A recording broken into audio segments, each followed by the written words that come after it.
Hello there you guys, welcome to one of my videos. Glazers put sale back until the summer. The club was aimed to be sold by April. The Glazers are desperate to sell Manchester United. The Glazers are demanding £6 billion. It said not so long ago that Man United could be taken off the sales market by the Glazers, with Glazers considering scheme to cash in for the fan base. In November last year, the Glazers announced that the club was up for sale, and since then Manchester United have had a lot of interest. The Glazers have owned Manchester United for 18 years. They purchased the club for £790 million back in 2005. But like I said, we've got to get them out because they've been a massive issue at the club for such a long time. And that explains why for such a long time why Man United fans have been protesting against the Glazers. Qataris have been interested in buying Man United, but not so long ago it said Qataris will walk away from a bid for Man United if the price is not right. Sir Jim Ratcliffe has been interested in buying the club for quite some time. You know, Sir Jim Ratcliffe is Britain's richest man, he's the chairman of Ineos. Saudi Arabians have been interested. Man United have got around 4 bidders. Now, as you all know, tomorrow Manchester United play Southampton at Old Trafford. Erik ten Hag has recently provided us with an update on Anthony Martial. He could play a part. He recently returned to training. The game against Real Betis came too soon for him.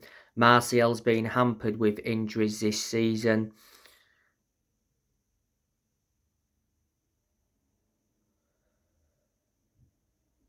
Sabitzer, he missed the game against Real Betis because he picked up a knock. Eriksen is still unavailable, and Donny van der Beek is out until the end of the season. He won't start anyway because he's a squad player. Manchester United are coming into this game against Southampton on the back of a 4-1 win against Real Betis in the Europa League round of 16 first leg. It was a brilliant performance by Manchester United. You know, Man United are going to be going into the second leg with a massive 4-1 advantage. So Man United are more or less into the last 8 of the Europa League. It was good to see Man United bounce back from that 7-0 humiliation by Liverpool at Anfield last Sunday. Rashford scored against Real Betis. Rashford now has 26 goals in all competitions this season. What a season he is enjoying. This is certainly his best season as a United player. Rashford could have had more than the 1 goal against Real Betis because he had good chances. As you all know, Rashford recently won Premier League Player of the Month for the 3rd time this season. Perez equalised for Real Betis. It was 1-1 at half-time. Anthony restored Manchester United's lead with a good curling shot.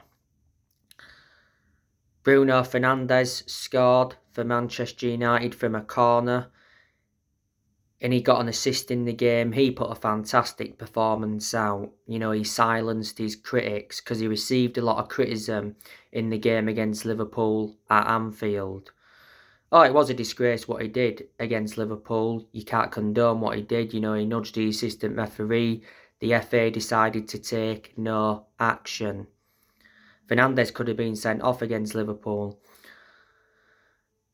After the game against Real Betis, though, Eric Ten Hag did say that Bruno Fernandes was our best player in the Europa League tie, and he praised Bruno Fernandes' personality after his superb performance against Real Betis. Prior to the game against Betis, Eric Ten Hag did say Bruno Fernandes will remain Man United captain, and he said Bruno Fernandes is Man United's inspiration.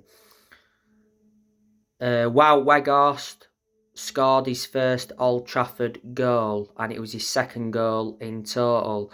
Weghorst could have had an hat-trick against Real, but he's had good chances. He also had a goal ruled out for offside. Luke Shaw did get an assist in the game against Betis. He put a good performance out. Shaw was very poor in the game at Anfield. He could have been sent off, and he was at fault for 2 of Liverpool's goals. But Tomine, of course, came off the bench and got an assist for the Weghorst goal.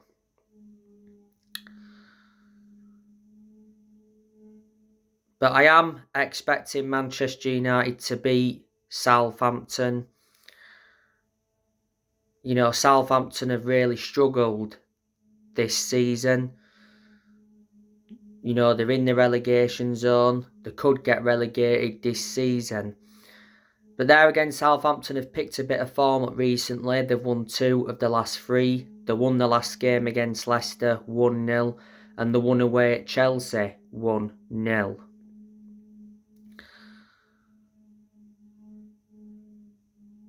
You know, Southampton seldom beat Manchester United. The last time Southampton won at Old Trafford was back in January 2016. It was 1-0.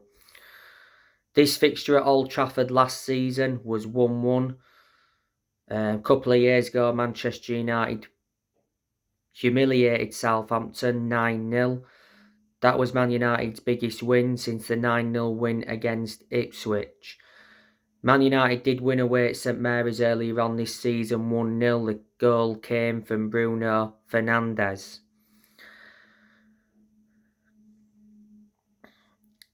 Southampton are on their 3rd manager this season. Their manager now is Ruben Selles.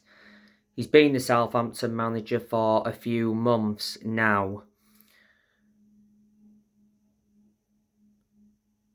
Before Southampton, Ruben Selles managed Valencia's under-18s.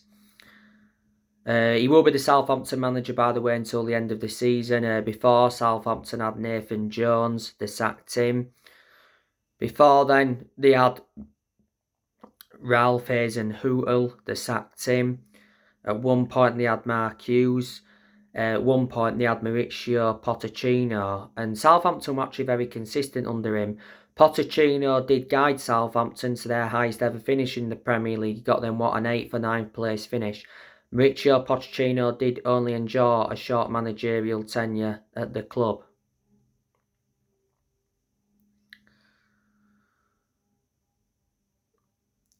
You know, Southampton have lost a lot of good players. You know, quite a few years ago, lost Charlie Austin. You know, he was very good when he was at Southampton. They lost Nathan Redmond, and he was definitely a key player for them. They lost Ryan Bertrand to Leicester. They lost Yannick Vestergaard to Leicester. They lost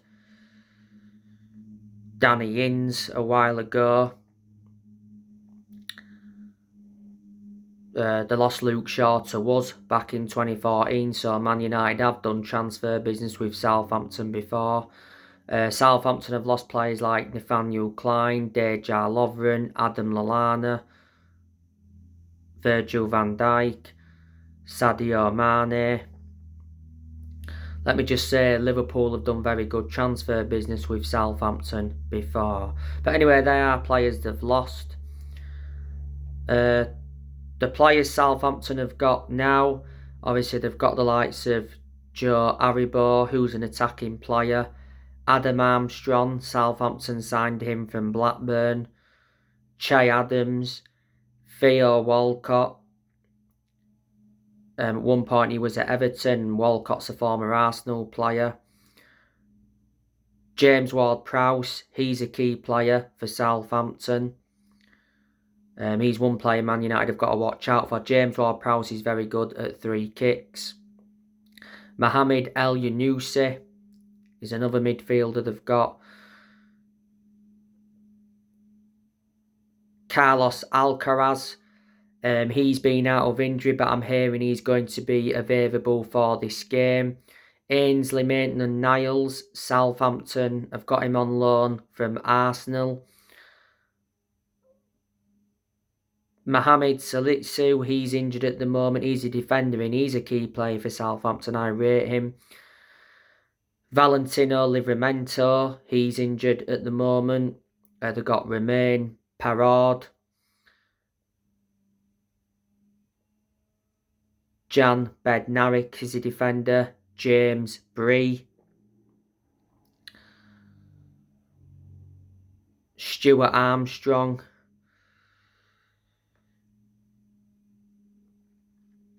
The goalkeepers Southampton have got. They've got Gavin Bazanu, Wilfredo Caballero, and Alex McCarthy. So they're a lot of the players that Southampton do have.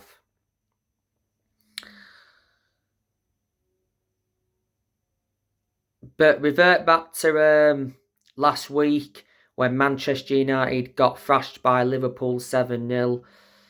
I did say I was frustrated because it's embarrassing losing 7-0 to any team, especially your biggest rivals.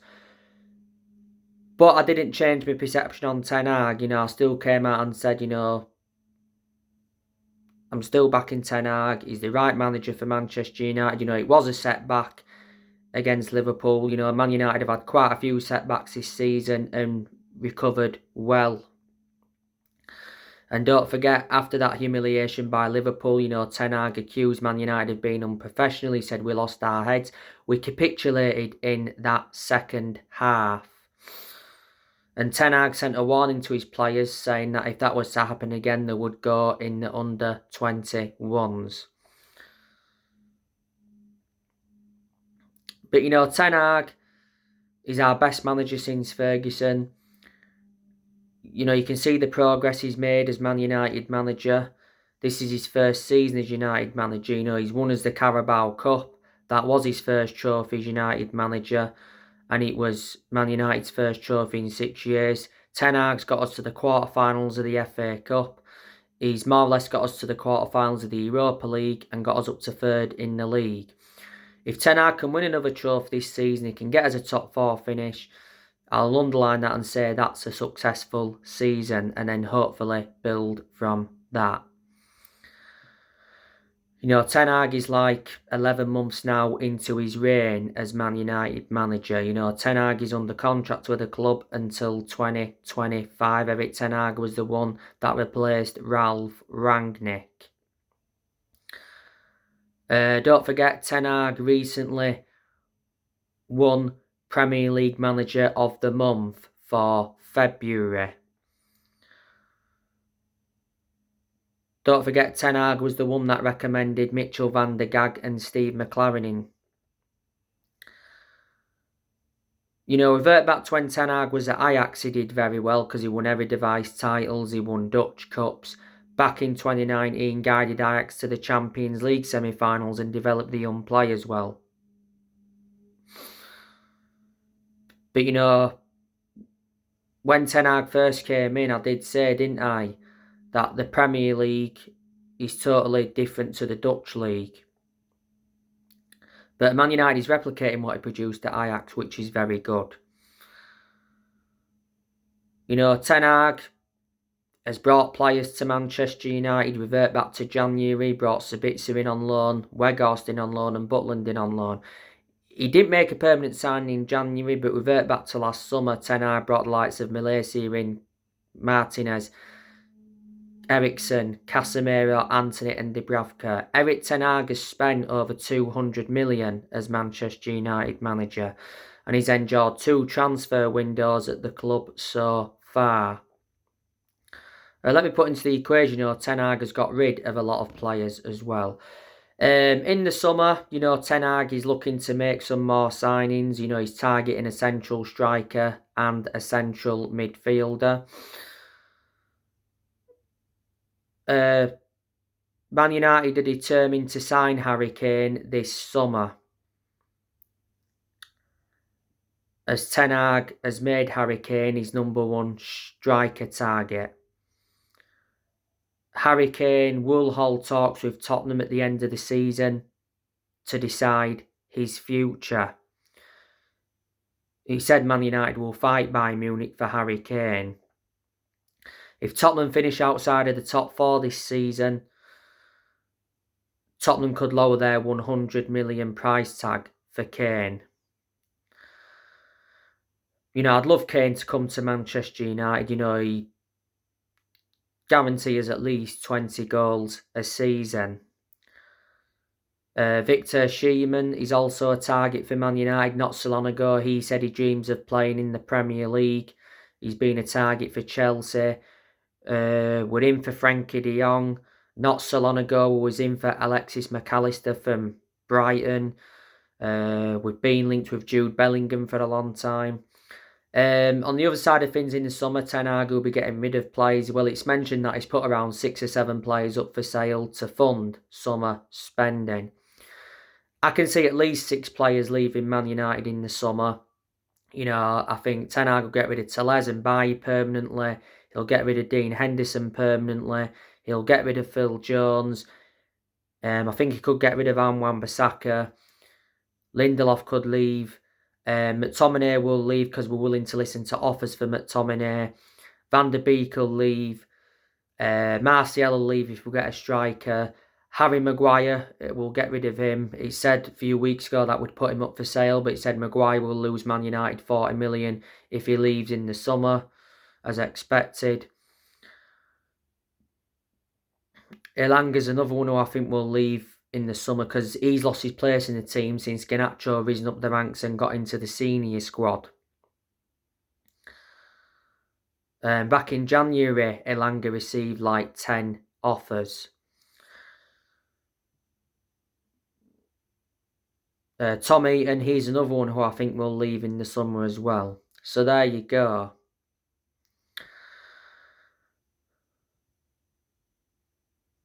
So anyway guys, that's everything to update you with. Drop your comments, likes below on the channel if you do. Consider subscribe as always, and take care. God bless.